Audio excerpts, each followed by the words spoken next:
سامعین، آج کے بیان میں حضرت ادریس علیہ السلام اور حضرت اسرائیل علیہ السلام کی ایک دلچسپ ملاقات کے بارے میں بتایا گیا ہے۔ حضرت ادریس علیہ السلام کے نام کی وجہ آپ کے پڑھنے کی کثرت ہے۔ علم نجوم آپ کے معجزات میں سے ایک ہے۔ آپ زمین پر عبادت کرتے اور فرشتے سب آپ کو آسمان پر لے جاتے۔ اللہ تعالیٰ نے فرمایا، ترجمہ: اور یاد کر کتاب میں ادریس کو کہ وہ سچا نبی تھا۔ اس کے علاوہ آپ ہر روز پیرہن سیتے تھے اور ہر دم سینے میں تسبیح پڑھتے، لیکن سلائی کی اجرت کسی سے نہ لیتے تھے۔ ایک روز کا ذکر ہے کہ اپنے کام سے فارغ ہو کر بیٹھے تھے، اسی وقت مالک الموت آدمی کی صورت بن کر مہمان کے طور پر رات کو حضرت ادریس علیہ السلام کے دروازے پر آ پہنچے۔ حضرت ادریس روزے دار تھے۔ جب شام ہوتی افطار کرتے اور کھانا آپ کا جنت سے آتا، جس قدر چاہتے کھا لیتے، باقی کھانا بحشت میں واپس چلا جاتا۔ اور اس دن کا کھانا جب جنت سے آیا تو حضرت ادریس علیہ السلام نے وہ کھانا اس مسافر کو پیش کر دیا، لیکن مسافر نے کچھ نہ کھایا، قدم پر قدم رکھ کر عبادت کرتا رہا۔ حضرت ادریس ان کا یہ حال دیکھ کر حیران ہوئے کہ یہ کون شخص ہے۔ جب روز روشن ہوا، حضرت ادریس علیہ السلام نے کہا، اے مسافر، تو میرے ساتھ چل کہ خدا کی قدرت صحرا میں جا کر دیکھیں۔ تب وہ دونوں بزرگ گھر سے میدان کی طرف نکلے۔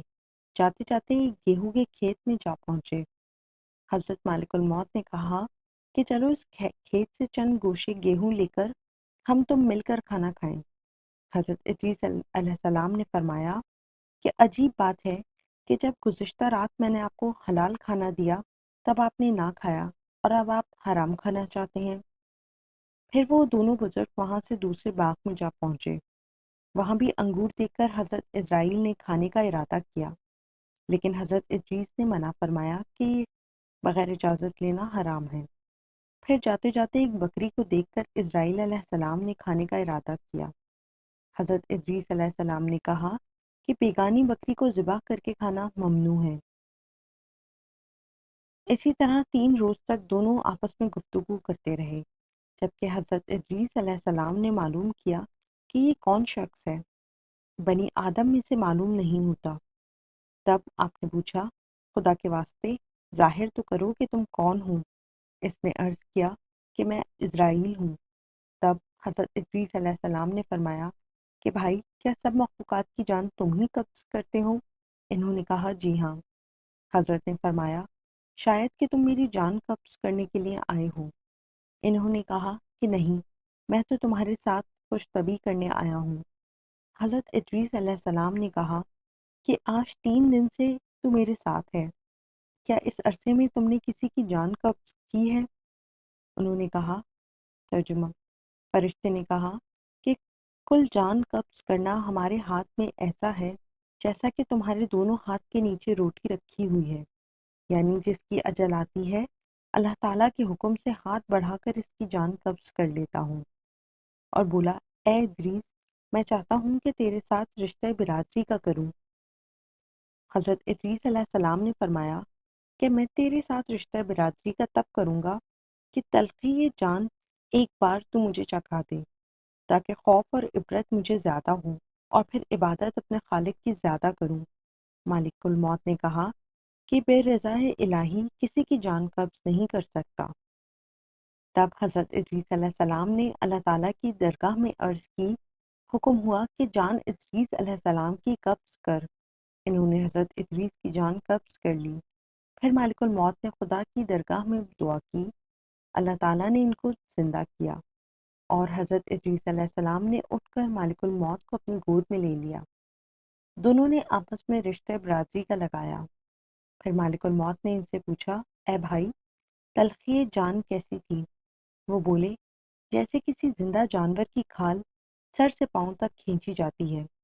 مالک الموت نے کہا، اے بھائی، قسم ہے رب العالمین کی، جیسا کہ میں نے تیرے ساتھ احسان کیا ہے ایسا کسی کے ساتھ نہیں کیا۔ حضرت ادریس علیہ السلام نے فرمایا، اے بھائی، مجھے دوزخ دیکھنے کا شوق ہے، تو مجھ کو اس کے دروازے تک لے چل، تاکہ اس کے دیکھنے سے میں خوف الہی زیادہ کروں اور پھر عبادت اور بندگی میں دل لگاؤں۔ تب مالک الموت نے اللہ تعالیٰ کے حکم سے ان کو 7 طبق دوزخ کے دکھائے۔ حضرت ادریس بولے، اے بھائی، مجھ کو جنت دیکھنے کی بھی آرزو ہے، اسے دیکھ کر خوشی حاصل کروں گا اور زیادہ عبادت کروں گا۔ پھر ان کو جنت کے دروازے پر لے گئے اور انہوں نے جنت کے منظر اپنی آنکھوں سے دیکھے۔ پھر کہنے لگے، اے بھائی، میں تلخی جان کنی کی دیکھ چکا ہوں اور دوزخ بھی دیکھی، مگر میرا جگر پیاس کے مارے جل گیا ہے، اجازت ہو تو جنت میں جا کر ایک پیالہ پیوں۔ تب اس نے کہا، تم وہاں سے واپس آنے کا عہد کرو پہلے۔ شدید پیاس کی وجہ سے حضرت ادریس علیہ السلام نے واپس آنے کا وعدہ کیا کہ میں واپس آ جاؤں گا، اور بحکم الہی اپنی نالین درخت طوبہ کے نیچے چھوڑ کر بہشت میں داخل ہو گئے، کیونکہ باہر آنے کا وعدہ کیا تھا۔ جنت سے باہر نکل کر نالین لے کر وہ واپس جنت کے درخت کے نیچے جا بیٹھے۔ کچھ دیر کے بعد مالک الموت نے ان کو آواز دی کہ اے بھائی، تاخیر مت کرو۔ اس کے جواب میں حضرت ادریس علیہ السلام نے فرمایا، ترجمہ: ہر جی کو موت کا مزہ چکھنا ہے، اب تو میں مزہ جان کنی چکھ چکا ہوں۔ اور اللہ تعالیٰ فرماتا ہے، اور نہیں کوئی تم سے جو نہ پہنچے گا اس میں، سو میں دوزخ میں بھی پہنچ چکا ہوں۔ اور یہی جلیل جبار فرماتا ہے، ترجمہ: اور نہ پہنچے گی وہاں ان کو کچھ تکلیف، اور نہ ان کو وہاں سے کوئی نکالے گا، یعنی جو جنت میں گیا پھر وہ باہر واپس نہ آئے گا۔ اے بھائی، اب میں ہرگز باہر نہیں آؤں گا۔ بارگاہ الہی سے آواز آئی، اے اسرائیل، تو حضرت ادریس علیہ السلام کو وہیں چھوڑ کر چلا جا۔ میں نے ان کی تقدیر میں یہی لکھا تھا کہ حضرت ادریس علیہ السلام موت کا مزہ چکھ کر اور دوزخ بھی دیکھ کر جنت میں جا رہے ہیں۔ تب اسرائیل بولے، ترجمہ: جنت حرام ہے انبیاء پر جب تک کہ خاتم الانبیاء داخل نہ ہوں۔ بہشت میں پھر آواز آئی، اے اسرائیل، میں بہشت کو دریغ نہیں رکھتا ہوں، لیکن اول بہشت میں محمد صلی اللہ علیہ وسلم ہی داخل ہوں گے، بعد سب امت کے ان کی۔